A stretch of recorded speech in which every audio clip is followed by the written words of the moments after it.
মুসলমানদের যেমন মৌলানা, হিন্দুদের যেমন ব্রাহ্মণ, আর এই রকম হলো খ্রিস্টানদের আছে, ওই রকম গুরু আছে আপনার এদের মারোয়ারিদের।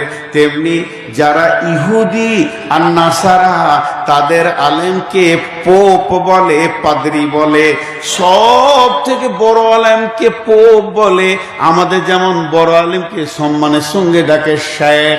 শেখ শেখ মানে বড় আলেম, শেখ মানে বৃদ্ধ, বয়োবৃদ্ধ, জ্ঞানে বয়োবৃদ্ধ। ওরা বড় আলেমকে পাপায়ে আজাম বলে। পাপায়ে আজাম মানে ওই হলো সব থেকে বড় পণ্ডিত। একটা ইংল্যান্ড থেকে পাপায়ে আজাম 2015 কি 16 সালে আপনার কিনা কলকাতায় এসেছিলেন। এরা হলো পোপ। সেই পোপ এসে বিশ্বনবীকে বলছেন, ইয়া মুহাম্মদ সাল্লাল্লাহু আলাইহি ওয়াসাল্লাম। তবে ও তো সাল্লাল্লাহু আলাইহি সাল্লাম বলেনি, এটা আমি বললাম, আমার রাসূলকে ভালোবাসি। আপনারা একবার প্রাণ খুলে জোরে বলবেন।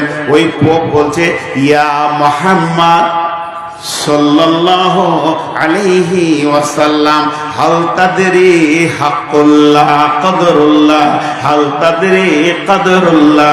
ও মুহাম্মদ, তুমি নিজেকে নবী বলে দাবি করছো, তবে কি তুমি আল্লাহর ক্ষমতাটা বলতে পারবি?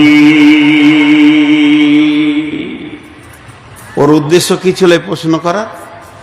উদ্দেশ্য ছিল ওকে ছোট করে দিব, উত্তর দিতে পারবে না, আমার কাছে ছোট হয়ে যাবে। বিশ্বনবী শুরু করলেন, বিসমিল্লাহির রহমানির রহিম, ওমা কদরুল্লাহ হাক্কা কদরিহি ওয়াল আরদু জামিআন কবদাতুহু ইয়াওমাল কিয়ামাতি ওয়াস সামাওয়াতু মাদবিয়াতুন বিয়ামিনিহি সুবহানাহু ওয়া তাআলা আম্মা ইউশরিকুন। ওয়া নুফিকা ফিস সূরি ফাসাইকা মান ফিস সামাওয়াতি ওয়া মান ফিল আরদি ইল্লা মান শাআল্লাহু সুম্মা নুফিকা ফীহি উখরা ফাইযা হুম কিয়ামুন ইয়ানজুরুন ওয়া আশরাকাতিল আরদু বিনূরি রাব্বিহা ওয়া উদিয়াল কিতাবু ওয়া দিয়া বিন নাবিয়িনা ওয়াশ শুহাদা'i ওয়া কুদিয়া বাইনাহুম বিল হাক্কি ওয়া হুম লা ইযলামুন ওয়া উফিয়াত কুল্লু নাফসিন মা আমিলাত ওয়া হুয়া আ'লামু বিমা ইয়াফআলুন ওয়াসীকাল্লাযীনা কাফারু ইলা জাহান্নামা যুমারা। বিশ্বনবী যখন আয়াতগুলো পড়তে শুরু করেছে, ওর চোখে তো খালি সরষের ফুল দেখছে, মাথা তাঁতা করে ঘুরছে। কি বলছে রে, কি বলছে রে, ভাষা কি রে? আল্লাহ রাসূল বলতে লাগলেন, তোমরা কে আল্লাহর কুদরত জানো, আল্লাহর ক্ষমতা সম্পর্কে কি জানো? সাতবক আসমানকে একটা বলের মতো হাতে ধরবে, সাতবক জমিনকে আর এক হাতে ধরবে, এইভাবে ঝাঁকি মারবে, সারা বিশ্ব মানব বুঝে নেবে আল্লাহর ক্ষমতা কি। নামি এই আল্লাহ এমন, উনি এক একক, কাউকে সঙ্গে নেন না, ওনার কোনো শরীক নাই। ওই আল্লাহ কেমন? আল্লাহর একটা গোলাম আছে, বলবে সুর ফুঁকে দে, বিশ্ব ভূমণ্ডল ভেঙে চুরমার হয়ে যাবে। তারই ভিতরে যাকে ইচ্ছা তাকে বাঁচিয়ে রাখবে, তাকে মারবে না, সে ধ্বংস হবে না। দ্বিতীয় সুর যখন ফোঁড়া হবে, সারা বিশ্বটা ধ্বংস হয়ে যাবে। তারপরে আবার আল্লাহ সবগুলোকে দাঁড় করাবেন। কেমন কুদরত! ধূলিসাৎ হয়ে গেল, নিশ্চিহ্ন হয়ে গেল, পিপুলিকার মতো একটা দেখা যাচ্ছে না, আবার সবগুলোকে কুদরতের হুকুমে এক জায়গায় দাঁড় করাবে।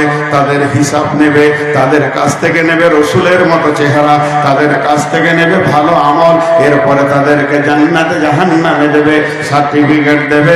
আমার আল্লাহ এমন কুদরতি ক্ষমতা আছে, মানুষের দিলে এমন একটা রিয়াকশন দিয়ে দেবে, ওরা নিজেই বুঝে নেবে আমি কি করে এখানে এসে হাজিরে হলাম। তারপরে আল্লাহ ফেরেশতাদেরকে বলবে, কাফেরদেরকে হাঁকি নিয়ে গিয়ে জাহান্নামে ভরে দাও, আর জান্নাতীদেরকে আদর করে নিয়ে গিয়ে জান্নাতে ভরে দাও।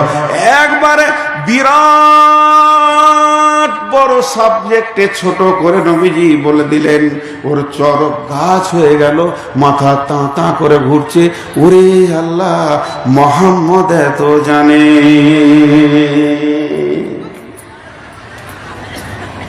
জি ভাই,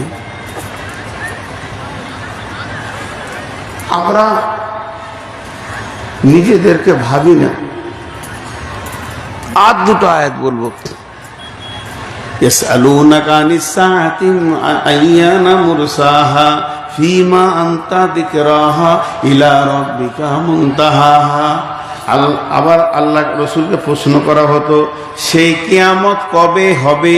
ইয়াসআলুনাকা আনিস সাআতি আইয়ানা মুরসাহা, হে নবী বলে দাও কিয়ামত কবে হবে। আল্লাহর নবী বলছেন, যে ব্যাপারে তোমরা জিকির করছো এই ব্যাপারটা এটা নয়, এই ব্যাপারটা আছে ইলা রাব্বিকা মুনতাহাহা, এটা কবে শুরু হবে তো রবের কাছে আছে ডেট, তারিখ, সময় নির্দিষ্ট করা আছে। ইল্লা কান্নাহুম ইয়াউমা ইয়ারাউনাহা লাম ইয়ালবাসু ইল্লা আসিয়াতান আও দুহাহা, এটা যেদিন হবে তোদেরকে যখন দাঁড় করানো হবে তোরা কিয়ামতের মাঠে দাঁড়িয়ে বলবি, আমি দুনিয়াতে এক বেলা ছিলাম কিংবা এক সকাল এক সন্ধ্যা ছিলাম, বেশি দিন আমি দুনিয়া করিনি।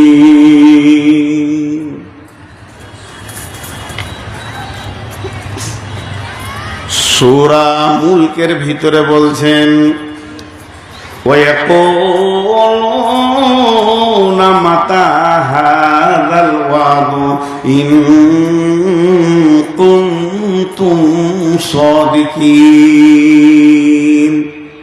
কুল ইন্নামাল ইলমু ইনদাল্লাহি ওয়া ইন্নামা আনা নাযীরুম মুবিন। হে নবী তুমি বলে দাও কিয়ামত কবে হবে। নবীজি বলছেন, না এটা আমার বলার বিষয় নয়, এ বিষয়টা আল্লাহর কাছে রয়েছে, আমি শুধু তোমাদেরকে ভয় দেখানোর জন্য এসেছি, আমি নির্দিষ্ট কিয়ামতের ডেট নিয়ে তোমাদের কাছে আসিনি। ইন্নামা আনা নাযীরুম মুবিন, নিশ্চয় আমি তোমাদেরকে প্রকাশ্য ভয় দেখাবো যাতে করে তোমরা ভীতু হয়ে যাবে, সেই দিনের জন্য প্রস্তুতি নেবে, মাল রেডি করে রেডি হয়ে যাবে, যেহেতু কিয়ামত হবে।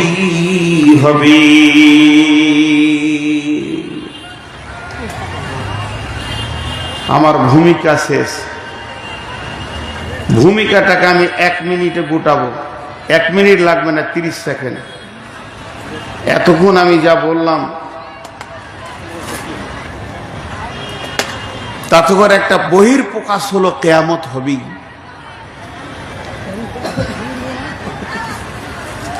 এতক্ষণ আপনাদের সামনে আমি যা বললাম তার টোটাল একটা অঙ্ক দেখা গেল, অ্যামাউন্ট পাওয়া গেল, কিয়ামত হবেই, এই জিনিসটা পাওয়া গেল। তাহলে সেটা কত দূরে, সেটা কত দূরে? বিশ্বনবী এত দূর বলেছেন,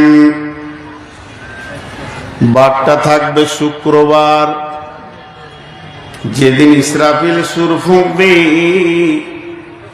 বারটা থাকবে শুক্রবার, যেদিন ইসরাফিল সুর ফুঁকবে, মাসটা থাকবে মুহররম মাস, মুহররম মাসের 10 তারিখে শুক্রবার, সেই দিন কিয়ামত শুরু হয়ে যাবে।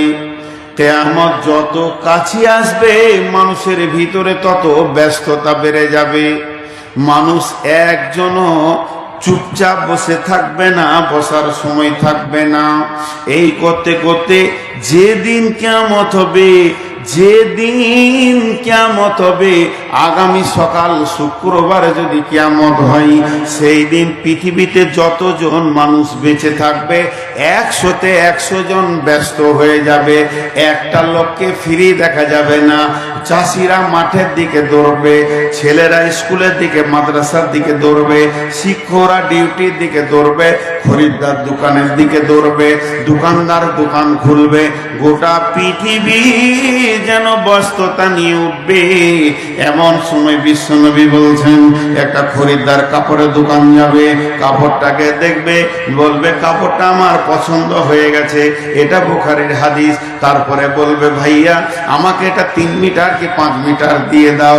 দোকানদার তাড়াতাড়ি মিটারটা মাপবে, মেপে কাঁচিটা ধরবে, আর খরিদ্দার পকেট থেকে টাকাটা বের করে ধরে থাকবে, ও কাপড়টা কেটে দেবে, এই টাকাটা দিয়ে দেবে। এই নিয়ম